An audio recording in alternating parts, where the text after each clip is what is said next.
গোরা তুমি কোন শহরের মাইয়া গো। তার সম্বন্ধে বলতে গেলে অনেক কিছুই বলতে হয়, কারণ তিনি ঢালিউডের ভাইজান খ্যাত নায়ক মেগাস্টার শাকিব খান। তুফান সিনেমার টিজার ও টাইটেল ট্র্যাক দেখে শাকিবে মজেছেন দেশি বিদেশি তারকারা। এবার সেই লিস্টে নাম লেখালেন তুফানের নায়িকা Mimi Chakraborty. Don't break my heart, oh, oh, oh, परी हूँ मैं।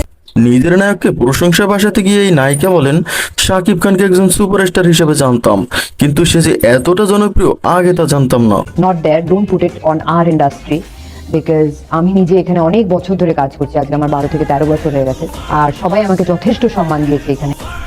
তার সাথে অভিনয় করে বুঝলাম সে অনেক দক্ষ একজন অভিনেতা। এত জনপ্রিয়তা থাকার পরেও সাকিবের মধ্যে কোনো রকম অহংকার নেই, তিনি সবসময় হাসি খুশি হয়ে কথা বলেন। আসছে কোরবানির ঈদে মুক্তি পাবে রায়হান রাফি পরিচালিত তুফান সিনেমা, যার প্রকাশিত অংশে ইতিমধ্যে প্রশংসা কুড়িয়েছেন সাকিব মিমি জুটি। ইতিমধ্যে আনকাট ছাড়পত্র পেয়েছে তুফান মুভি।